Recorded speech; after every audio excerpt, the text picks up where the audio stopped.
praise you, Lord, I praise you. Oh, I praise you. Yes, I praise you. How I praise you, my precious Lord. I love you, Lord, I love you. Oh, I love you. Yes, I love you, Lord, I love you, my lovely Lord. You are worthy, Lord, you're worthy. So you're worthy, so worthy. Oh, you're worthy, most holy Lord. Oh, the heavens and the earth, oh, they all shout and proclaim. Oh, there's none like you, Almighty God. Oh, the trees of the fields, they clap and rejoice. Oh, they sing to you, Almighty God.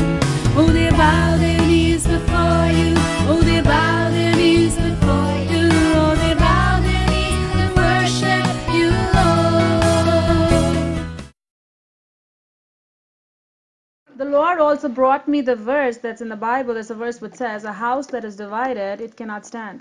நாம் வேதத்திலே ஒரு வசனத்திலே பார்க்கிறோம் பிரிந்திருக்கிற குடும்பமானது அவர்கள் ஒரு குடும்பத்திலே பிரிவு இருந்தால் அந்த குடும்பம் நிலைத்திருக்க முடியாது. You cannot have the train engine going in one direction and the compartments running in another direction. Train போகும்போது அந்த இன்ஜின் வேற பகுதியும் அடுத்த கம்பார்ட்மெண்ட் எல்லாம் வேற பகுதியும் வேற சைடுல போறத நம்ம பார்க்க முடியாது. We don't see that. நாம் அதை பார்த்ததே கிடையாது. We cannot see. Imagine we cook something in a pot and all of a sudden the chicken in the pot says, I don't want to stay here. I want to go and sit on the other burner. நாம் ஒரு பாத்திரத்திலே நாம் சமைத்து கொண்டிருப்போமானால் அந்த பாத்திரம் ஐயோ நான் இதுல இந்த ஸ்டவ்ல உட்கார்ல அடுத்த ஸ்டவ்ல போறேன்னு அது சொல்ல முடியாது. Everything has to work together if we need to get a product. நமக்கு ஒரு முக்கியமான உற்பத்தி பொருள் வேண்டும் என்றால் எல்லாம் ஒன்று சேர்ந்து உழைக்க வேண்டும். And same thing goes for any family, any marriage. இதே போல் திருமண வாழ்க்கையிலும் குடும்ப வாழ்க்கையிலும் நாம் காண்கிறோம். We cannot have the husband go in one direction and the wife go completely opposite direction. கணவன் ஒரு பக்கமாக போவது மனைவி இன்னொரு பக்கமாக போவது என்று நாம் எங்கேயும் பார்க்க முடியாது. We see a lot of problems happening in the families because the wife wants to be independent.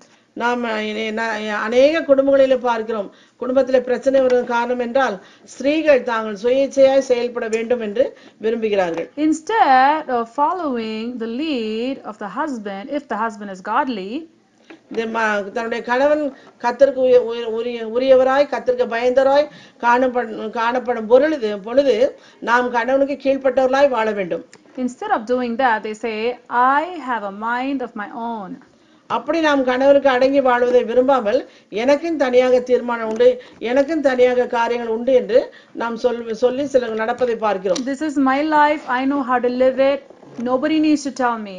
இது என்னுடைய வாழ்க்கை எனக்கு எப்படி வாழ வேண்டும் என்று தெரியும் யாரும் என்னை குறித்து சொல்ல வேண்டியதில்லை என்று சிலர் சொல்வார்கள். If that is the case, then that marriage will end in a disaster. அப்படியாக நாம் தன்னிச்சையாக செயல்படும் வாழ்க்கையை நாம் பார்த்திருக்கிறோம்.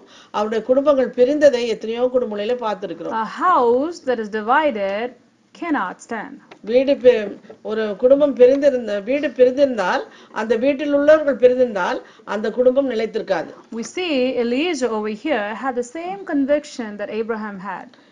இது இங்க நாம் பார்க்கிறோம் ஆபிரகாமுடைய அதே அடிச்சுவடை அவனுடைய வேலைக்காரனாகிய ஊழியக்காரனாகிய எலியேசர் பின்பற்றி நடக்கிறான். When Abraham said, I don't want to take a bride from the land of Canaan, he said, I agree. Abraham சொல்கிறான் நான் இருந்த இடத்திலே நான் விட்டு வந்த தேசத்திலிருந்து அங்கிருந்து பெண் எடுக்காதேன்னு சொல்லும் பொழுது உடனே அவன் சரி என்று சொல்கிறான். When Abraham says, don't take my son back to the place I came from, he says, I agree. நான் விட்டு வந்த தேசத்துக்கு தேவன் அங்கிருந்து புறப்படுன்னு சொன்னார் அதை விட்டு வந்தேன் அந்த தேசத்துக்கு என்னுடைய மகனை திருப்பி கொண்டு போகாதே என்று ஆபிரகாம் சொன்ன பொழுது உடனே அவன் அதற்கும் சரி என்று சொன்னான். That's why when he prayed, God heard his prayer, and even before his prayer was finished, he actually got ready the bride. அவன் எல்லாவற்றுக்கும் எஜமானுக்கு தேவனுக்கு பயந்து எஜமானுக்கு அவனுக்கு கீழ்ப்படிந்து அவன் வாழ்ந்ததனால் அவன் ஜெபிக்கும் பொழுது அவன் ஜெபித்த பொழுது தேவன் கேட்டு அவன் அதற்கேற்ற ஒரு மணமகளை ஆயத்தப்படுத்தி வைத்திருந்தான். I also want to address something very important in many marriages that is going on. திருமண வாழ்க்கையிலே சில காரியத்தை குறித்து நான் சொல்ல விரும்புகிறேன். Lot of deception goes on in many marriages. நிறைய திருமண காரியங்களே நிறைய ஏமாற்றங்கள் ஏற்படுகிறது. Where the wife shakes her hand, or wife shakes her head in front of the husband saying that, oh, I agree, I will do it, but completely does something behind the husband's back, having hid a big issue or a big matter, husband has no knowledge. சில குடும்பங்களிலே ஆண்கள் சொல்லும் பொழுது சரி சரி செய்கிறேன் என்று தலையாட்டி கொண்டு அதன் பிறகு அதுக்கு நேர்மாறாக அவர் தெரியாத காரியத்தை செய்வார்கள். இதன் நிமித்தம் அந்த குடும்பங்களிலே பெரிய பிரச்சனைகள் ஏற்படுகிறது. Later the husband finds out. கடைசியாக அவருடைய அந்த கணவருக்கு தெரிகிறது காரியங்கள். In some circumstances the husband may not even find out. சில காரியங்களிலே அந்த கணவனுக்கு அதை குறித்து அந்த ஒன்றுமே தெரியாமலே இருக்கும். But God says your sin shall find you out. வேதம் சொல்லுது உன் பாவம் உன்னை பின் தொடரும் என்று சொல்கிறது. So what happens? There is no blessing of God in that marriage. அதனால் அந்த திருமண வாழ்க்கையிலே அவர்களுக்கு ஆசீர்வாதமே இல்லாமல் போகிறது. In front of each other they talk nicely. எல்லாருக்கும் முன்பாக நன்றாக பேசுகிறார்கள். And then they talk very sweetly to their husband also. ரொம்ப சந்தோஷமா அன்பா பேசுகிறார்கள் எல்லாருக்கும் முன்பாக. Then behind the husband's back they do something completely opposite to what the husband believes or what the husband wants. ஆனால் அவருக்கு பின்பக்கமாக அவருக்கு தெரியாத காரியங்களிலே அவருக்கு அறியாத காரியங்களிலே இவர்கள் மறைத்து செய்கிறார்கள். So if the husband is a righteous man of God that God has given you, make sure you don't do anything deceptive in your marriage. உங்களுடைய கணவரானவர் கர்த்தருக்கு பயந்தவராய் ஒரு பரிசுத்தவனாய் இருக்கும் பொழுது அவரை மறைத்தோ அவருக்கு ஏமாற்றியோ எந்த காரியங்களையும் செய்யக்கூடாது. Even if your husband is not a righteous man of God, don't do anything deceptive in your marriage. உங்களுடைய கணவர் கர்த்தருக்கு பயப்படாத ஒரு மனுஷனா இருந்தாலும் அவருக்கு மறைவாக ஒளிச்சோ ஒன்றும் செய்யக்கூடாது. When you are faithful 100% before God, God will honor you and God will bless your marriage because of you. கர்த்தருக்கு முன்பாக நீங்க 100% உண்மையுள்ளவராய் நீங்க வாழும் பொழுது அவர் எல்லாவற்றுக்கும் உங்களுக்கு பதிலளிக்கிற தேவனாய் இருக்கிறார். And the same goes for a husband also. இதே காரியம் தான் கணவன்மாருக்கும். A house that is divided in any family will not stand.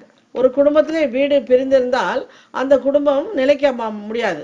So it's like the foundation of the house where all the areas of the foundation has to be secure. அந்த அஸ்திவாரங்கள் எல்லாம் அது அப்படியே ஆடிவிடுது போல ஆடிவிடும் அந்த வீடு.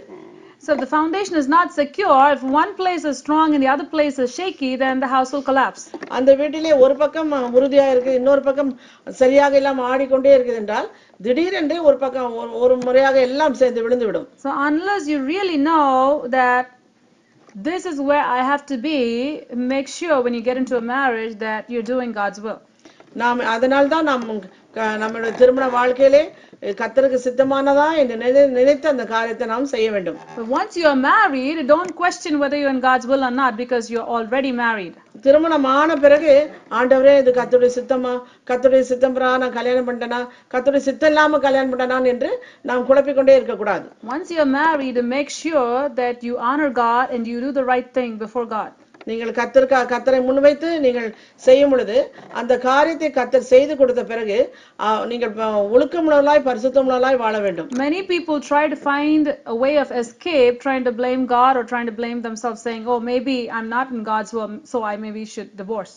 சிலர்கள் வாழ்க்கையில பிரச்சனை வந்த உடனே இது கர்த்தருடைய சித்தம் இல்லாம நடந்துருச்சு அதனால நான் விவாகரத்து பண்ணிடுறேன்னு அப்படி சிலவங்க சொல்றாங்க.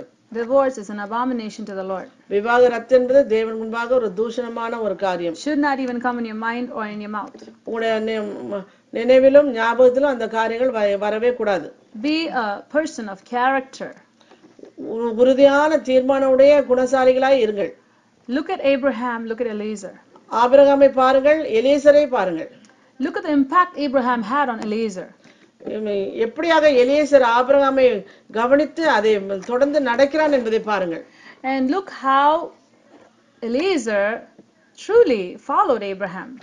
எப்படியாக ஆபிரகாமை எலியேசர் தொடர்ந்து கவனித்து வாழ்ந்தான் என்பதை பாருங்கள். And if you both together follow God, அவர்கள் இருவருமே கர்த்தரோடு ஐக்கியமுள்ளவர்களாய் காணப்பட்டார்கள். if you both husband and wife follow God, கணவனும் மனைவியும் கர்த்தரோடு ஐக்கியமுள்ளவர்களாய் அவரை தொடர்ந்து அவர் பாதையிலே நடக்கும் பொழுது and not function independently, சொந்தமாக சுயேச்சையாக நடக்காதபடி பார்த்துக் கொள்ளுங்கள். and not function deceptively, ஒருவரை ஏமாற்றிக் கொள்ளும்படி நடக்காதபடி பார்த்துக் கொள்ளுங்கள். then God will bless your marriage. அப்படியாக நீங்கள் காணப்பட்டீரானால் தேவன் உங்கள் திருமண வாழ்க்கையை ஆசீர்வதிப்பார். God will truly bless your marriage. உங்களுடைய திருமண வாழ்க்கையை உண்மையாகவே ஆசீர்வதிப்பார். When you put God first in your life, God will bless everything that you do, like He blessed Abraham. உங்களுடைய வாழ்க்கையிலே முதலாவது தேவனுக்காக தேவனுடைய காரியங்களுக்காக நீங்கள் செயல்படுத்தும் பொழுது மற்ற எல்லா காரியங்களையும் தேவன் கூட்டி தருவார். More than His own son, அவனுடைய சொந்த குமாரனை பார்க்கிலும், more than his wife, அவனுடைய மனைவியை பார்க்கிலும், Abraham put God first. Abraham தன்னுடைய தேவனாகிய கர்த்தரை முதன்மையாக கொண்டிருந்தான். That's why when God told him to sacrifice Isaac, he rose up early in the morning and he took Isaac with him. அதனால்தான் தேவன் அவனை சர்வாக தகனபலியாக பலிகொடுன்னு சொன்ன பொழுது அவன் அதிகாலையிலே எழுந்து தன் மனைவிக்கு கூட அந்த காரியத்தை சொல்லாமல் அதிகாலையில் எழுந்து அவன் பலி செலுத்த மனைவியும் மகனையும் வேலைக்காரர்களும் அழைத்து கொண்டு போகிறான். Eliezer watched the life of Abraham. இந்த காரியங்கள் எல்லாம் அவருடைய வாழ்க்கையிலே நடந்த காரியங்கள் எல்லாவற்றையும் எலியேசர் கவனித்தவனாய் காணப்படுகிறான். And Eliezer had the same conviction that Abraham had. Abraham தேவனோடு இருந்த ஐக்கியத்தில் அதே உறவை எலியேசர் உள்ளவனாய் காணப்பட்டான். And he did not function independently. அவன் சுயேச்சையாக செயல்படவில்லை. He did not function deceptively. அவன் எஜமான ஏமாற்றுவனாக காணப்படவில்லை. So what happened? என்ன நடந்தது? God sent Rebecca right away. தேவன் சரியான அந்த நேரத்திலே அங்க ரெபேக்காளை அங்க அனுப்புகிறார். He had faith in God. அவனுக்கு தேவனிடத்துல ஒரு பெரிய அசைக்க முடியாத நம்பிக்கை இருந்தது. So he is having a conversation with Abraham's God. அதனால ஆபிரகாமுடைய தேவனை நோக்கி அவன் உரையாடி கொண்டு வருகிறான். He is saying, Lord, if this girl comes and gives me water and my camel's water, then she will be the person who is going to be my master's son's wife.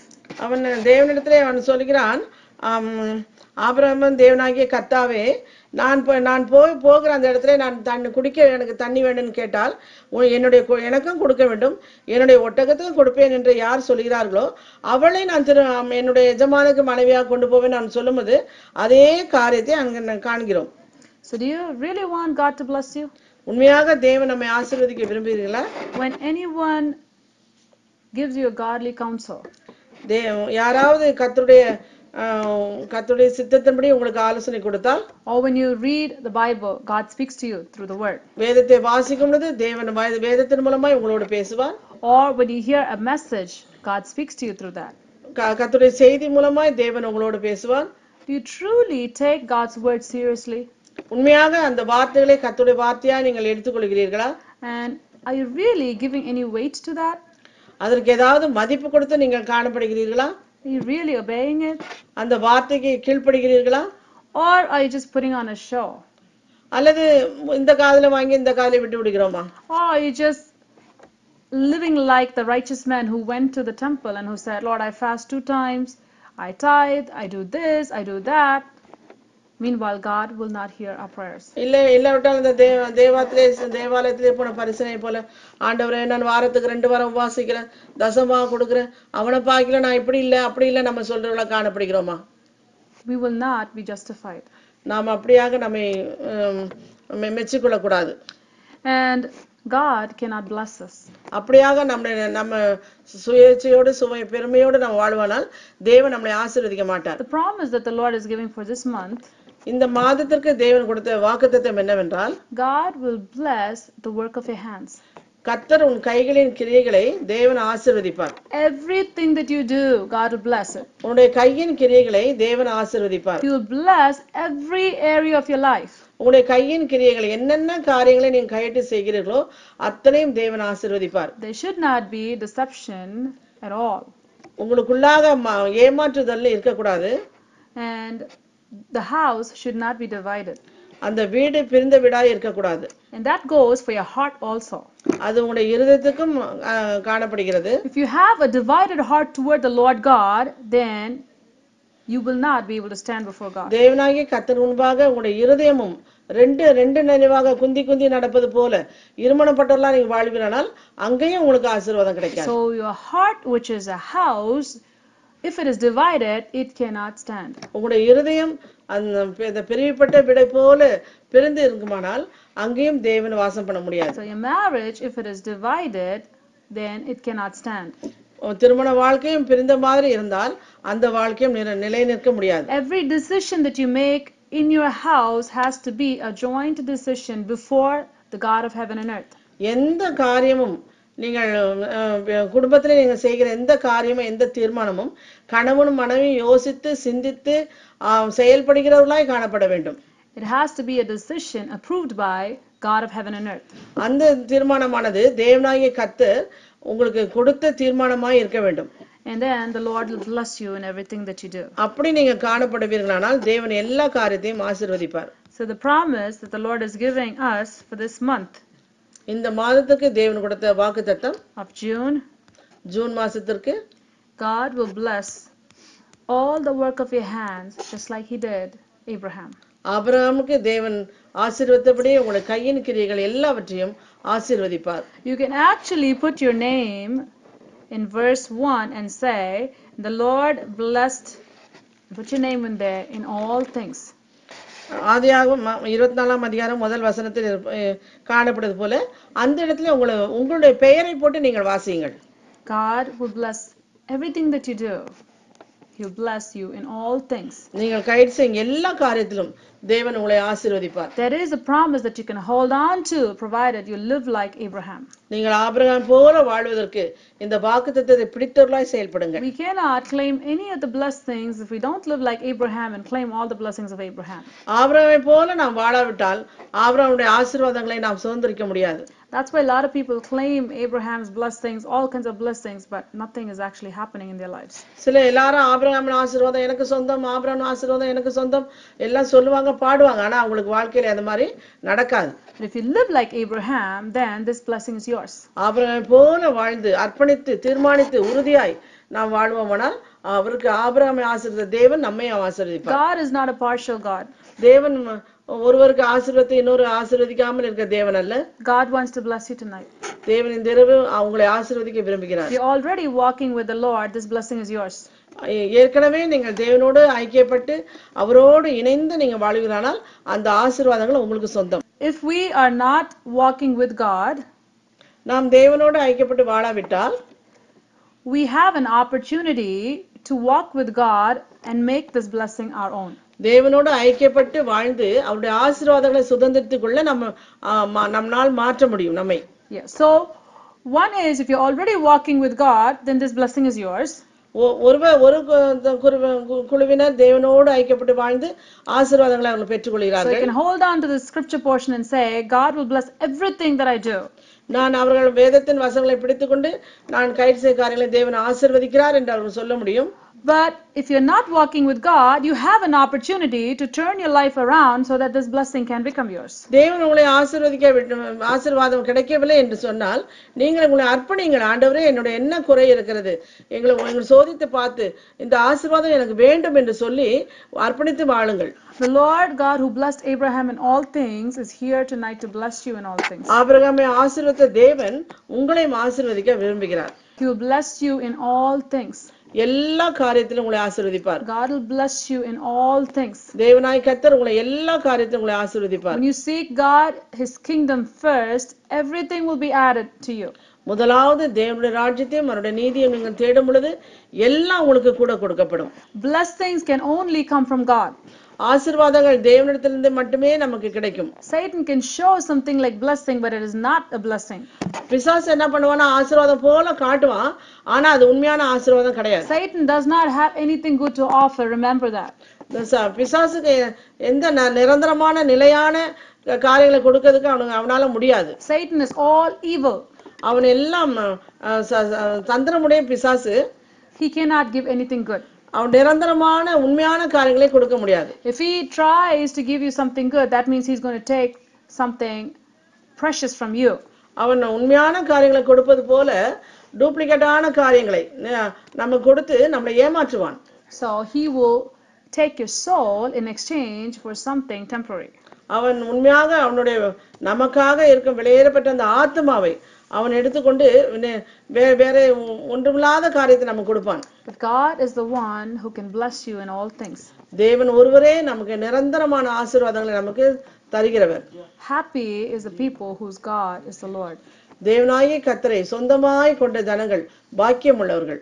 If you have the Lord God to be your Lord God, then you are the most blessed person in the entire universe. தேவனாகிய கர்த்தரை நீங்கள் சொந்தமாய் கொண்டிருப்பீர்களானால் இந்த உலகத்திலே எல்லாரை காட்டிலும் நீங்கள் அதிகமாய் ஆசீர்வதிக்கப்பட்டவர்களாய் காணப்படுவீர்கள். Why don't we close our eyes and look to the Lord and make this promise our own, that God will bless me in everything that I do, even if it is cooking, even if it is cleaning, even if it is studying, even if it is doing the laundry, every area of your life, taking care of your children, your marriage relationship, your job, every area of your life, God will bless you. நாம் கண்களை மூடி நான் இந்த ஆசீர்வாதங்களை நாம் சொந்தமாக்கிக் கொள்வோம். ஆண்டவரே, நான் சமையல் செய்யும் காரியங்களிலே நீர் ஆசீர்வதிக்க வேண்டும். பிள்ளைகளுடைய படிப்பிலே நீர் ஆசீர்வதிக்க வேண்டும். என்னுடைய கையில் செய்யும் காரியங்கள் எல்லாவற்றிலும் ஆசீர்வதிக்க வேண்டும். என்னுடைய வருமானத்தை நீர் ஆசீர்வதிக்க வேண்டும். நான் போகையிலும் வருகையிலும் நீர் ஆசீர்வாதம் இருக்க வேண்டும் சொல்லி நீங்கள் தேவனிடத்தில் கேளுங்கள்.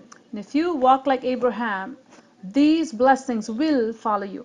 ஆபிரகாமை போல நீங்கள் உண்மை உணர்வுகளாய், தீர்மான உணர்வுகளாய், உறுதி உணர்வுகளாய் நீங்கள் காணப்படுவீர்களானால், தேவனோட ஐக்கியம் உணர்வுகளாய் நீங்கள் காணப்படுவீர்களானால், இந்த ஆசீர்வாதங்கள் எல்லாம் உங்களுக்கு பின்பாக வரும். Shall we close our eyes and look நாம் to the Lord? கண்களை மூடி நாம் ஜெபிப்போம்.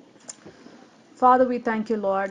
எங்கள் பரலோக தகப்பனே, இந்த மாலை வேளைக்காக நாங்கள் நன்றி சொல்கிறோம். We thank you for giving us this precious time, Lord. விலையேறப்பட்ட இந்த நேரத்துக்காக நாங்கள் நன்றி சொல்கிறோம் ராஜா. And we thank you for your precious word. விலையேறப்பட்ட இந்த வார்த்தைக்காக நாங்கள் நன்றி சொல்கிறோம். Thank you, Lord, because we have you. நீர் எங்களுக்கு சொந்தமாய் வந்ததினால் நாங்கள் நன்றி சொல்கிறோம் ஆண்டவரே. Thank you for the promise that you have given us for this month of June. இந்த ஜூன் மாசத்துல எங்களுக்கு கொடுத்த இந்த வாக்குத்தத்தத்துக்காக நாங்கள் நன்றி சொல்கிறோம் ஐயா. Lord, thank you because you are going to bless everything that we do. நாங்கள் கை செய்யும் எல்லா காரியங்களும் நீர் ஆசீர்வதிக்கிறேன் என்று சொன்னபடியால் நாங்கள் நன்றி சொல்கிறோம் ஆண்டவரே. Lord, your word says that you blessed Isaac, and whatever he did, you gave 100% increase. ஈசாக்கு அந்த பஞ்சகாலத்திலே அவனை விதைத்த பொழுது 100 மடங்கு ஆசீர்வாதங்களை கொடுத்தான் நாங்கள் வேதத்திலே பார்க்கிறோம் ஆண்டவரே. You are the same yesterday, today and forever. நீர் நேற்றும் இன்றும் என்றும் மாறாதவராய் இருக்கிறீர் ஆண்டவரே. And Lord, thank you because we have you. நீர் எங்களுக்கு கிடைத்தபடினால் நாங்கள் நன்றி சொல்கிறோம் ஆண்டவரே. Lord, thank you because we have you, Lord. ஆண்டவரே, நாங்கள் உம்மை பெற்றுக்கொண்டதனால் நாங்கள் உமக்கு நன்றி சொல்கிறோம் ஐயா. And Lord, we commit this month into your hands. இந்த மாதத்தை உமது கரத்திலே நாங்கள் கொடுக்கிறோம். And we commit, Lord, each and every individual, Lord, who is listening tonight and who is going to listen in the future. ஆண்டவரே, இந்த வசனத்தை கேட்ட ஒவ்வொருவரையும் தனிப்பட்ட முறையிலே உமது கரத்திலே நாங்கள் கொடுக்கிறோம் ஆண்டவரே. Lord, I pray that you will bless your people, O God. உமது பிள்ளைகளை நீர் ஆசீர்வதிக்க வேண்டும் என்று நாங்கள் விரும்புகிறோம். Lord, we speak a special blessing over your people. நாங்கள் கர்த்தாவே விசேஷித்த ஆசீர்வாதங்களை உமது பிள்ளைகள் மீது நாங்கள் ஆசீர்வாதமாய் நாங்கள் கொடுக்கிறோம் ஆண்டவரே. Lord, cause them to hold on to you like Abraham. ஆபிரகாமை போல உம்மை பிடித்துக்கொள்ள கிருபை தாரும் ஆண்டவரே. Help them, Lord, to truly love you with all their heart, mind, soul and strength. ஆண்டவரே, தங்களுடைய ஆவி ஆத்துமா சரீரத்திலே முழு மனதோடு முழு ஆத்துமாவோடு முழு பலத்தோடு உம்மை அன்பு கூற கிருபை தாரும் ஆண்டவரே.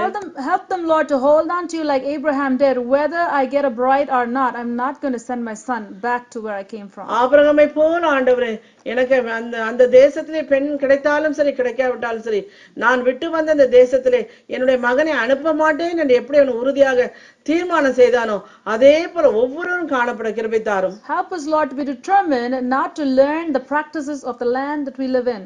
ஆண்டவரே, நாங்கள் வாழ்ந்து கொண்டிருக்கிற இந்த தேசத்திலே இந்த ஜனங்களை போல நாங்கள் எங்களை மாற்றிக்கொண்டு நாங்கள் வாழாதபடி மன உறுதியுடன் கர்த்தாவே உம்முடைய பிள்ளைகளாய் நாங்கள் வாழ நாங்கள் அர்ப்பணிக்கிறோம் ஆண்டவரே. Help us to be people of your word and not people of this world. ஆண்டவரே, இந்த உலகத்தாரை போல நாங்கள் வாழாதபடி வேதத்துக்குரியவர்களாய் வேத வசனத்தின்படி வாசிக்கப்படும் நிருபங்களாய் நாங்கள் வாழ கிருபை தாரும் ஆண்டவரே. Help us to be like Abraham, like it says in the book of Hebrews, that he knew that he was a stranger and pilgrim, Lord. ஆண்டவரே, எபிரேயர்ல சொன்னது போல அந்நியரும் பரதேசிகளுமாய் இருக்கிறோம் என்று ஆபிரகாம் சொன்னதை நாங்கள் வாசிக்கிறோம் ஆண்டவரே. Help us to live like that, Lord. அதே போல நாங்கள் வாழ கிருபை தாரும் ஆண்டவரே. Help us to have that mindset that we belong to heaven. நாங்கள் பரலோகத்துக்குரியவர்கள், எங்களுடைய சுயதேசம் பரலோகம் என்பதை எப்பொழுதும் நாங்கள் நினைத்தவர்களாய் வாழ கிருபை தாரும் ஆண்டவரே. Help us, Lord, not to conform to this world. இந்த உலகத்தை போல நாங்கள் மாறி விடாதபடி எங்களை காத்துக்கணும் ஐயா. Help us, Lord, to hold your hands and walk with you, Jesus. உமது கரங்களை பிடித்துக்கொண்டு நாங்கள் வாழ கிருபை தாரும் ஆண்டவரே. And help us to receive all the blessings that you have for us, O Lord. எல்லா ஆசீர்வாதங்களையும் நாங்கள் பெற்றுக்கொள்ள எங்களுக்கு கிருபை தாரும் ஆண்டவரே. Help us to be like Eliezer. எலிசரை போல நாங்கள் கர்த்தாவே உத்தமமான ஊழியக்காரா இருக்க எங்களை ஆசீர்வதியும் ஆண்டவரே. Help us never to be, Lord, self-centered. நான் அவனுக்குன்னு ஒரு காரியங்களை வைத்துக்கொண்டு அந்த நோக்கமாய் போகாதபடி அதே போல நாங்கள் உண்மையே பற்றி கொண்டு வாழ கிருபை தாரும் ஆண்டவரே. Help us never to be independent of you, Jesus. அவன் சுயமாய் கர்த்தாவே தன்னுடைய சொந்த பிளானையோ செய்ய வேண்டும் என்று விரும்பாமல் எஜமானுக்கு எப்படி அவன் பணிந்து செய்தானோ அது போல நாங்கள் வாழ கிருபை தாரும் ஆண்டவரே. Help us always to depend on you, Jesus. எல்லா காரியத்திலும் நாங்கள் உண்மையே சார்ந்து வாழ கிருபை தாரும் ஆண்டவரே. Help us never to be deceptive in anything. எந்த காரியத்தில் நாங்கள் ஏமாற்றப்படாதபடி காத்துக்கொள்ளும் ஆண்டவரே. Help us always to be truthful in everything we do and say. எல்லா காரியத்திலும் நாங்கள் உண்மையுள்ளவர்களாய் காணப்பட எங்களை ஆசீர்வதியும் ஆண்டவரே. And I pray for the marriages of Lord people who are listening tonight. ஆண்டவரே இந்த நேரத்தில் சத்தியத்தை கேட்ட இந்த பிள்ளையுடைய திருமண வாழ்க்கைக்காக நாங்கள் ஜெபிக்கிறோம். And I pray for the people who are going to listen to these messages in the future. இதன் பிறகு இந்த சத்தியத்தை கேட்கிற மற்ற ஜனங்களுக்காக நாங்கள் ஜெபிக்கிறோம். I pray for the marriages, O Lord. திருமண வாழ்க்கைக்காக நாங்கள் ஜெபிக்கிறோம் ஆண்டவரே. I ask you, may the spirit of truth prevail in the marriages, Lord. ஒவ்வொரு திருமண வாழ்க்கையிலும் உண்மை அவர்களை கவிக்கொள்ள கிருபை தாரும் ஆண்டவரே. Let deception be removed far away from the marriages, Lord. அவர்கள் மாறுபட்டவர்களாய் ஒருவருக்கு மாறுபட்டவர்களாய் ஒளித்து மறைவாய் வாழாதபடி அவர்களுக்கு எல்லா விதத்திலும் கர்த்தாவே உண்மை உத்தமமாய் வாழ கிருபை தாரும். Let faithfulness abound in the marriages of your people, Lord. ரெண்டு கணவனுக்கும் மனைவிக்கும் கர்த்தாவே விசுவாசமும் ஐக்கியமுள்ளவர்களாய் வாழ கிருபை தாரும். We pray, Heavenly Father, எங்கள் பரலோக தகப்பனே நாங்கள் அதற்காக ஜெபிக்கிறோம். may your blessing abound in the lives of your people. ஒவ்வொரு வாழ்க்கையிலும் ஐயா நீர் ஆசீர்வாதத்தை கட்டளையிட வேண்டுமாய் ஜெபிக்கிறோம். Prepare us to meet you, Lord. உம்மை நாங்கள் சந்திக்க எங்கள் ஒவ்வொருவரும் ஆயத்தப்படுத்தும் ஆண்டவரே. Prepare each one of us, Lord, to meet Jesus Christ. எங்கள் ஒவ்வொருவரும் ஆண்டவரே எங்கள் இயேசுவாகிய எங்கள் நேசரை நாங்கள் சந்திக்க எங்களை ஆயத்தப்படுத்த வேண்டுமாய் நாங்கள் ஜெபிக்கிறோம். Help us to have anxious hearts to meet you, Lord. இயேசுவே நீர் வாரும் என்று சொல்லி நாங்கள் அழைக்கத்தக்கதாக ஆவலோடு காத்திருக்கிற உள்ளத்தை எங்களுக்கு தாரும் ஆண்டவரே. Commit ourselves into your hands. எங்கள் அனைவரும் இந்த கரத்திலே ஒப்புக் கொடுக்கிறோம். In Jesus' name we pray. இயேசுவின் நாமத்தில் வேண்டுகிறோம் பிதாவே. ஆமென்.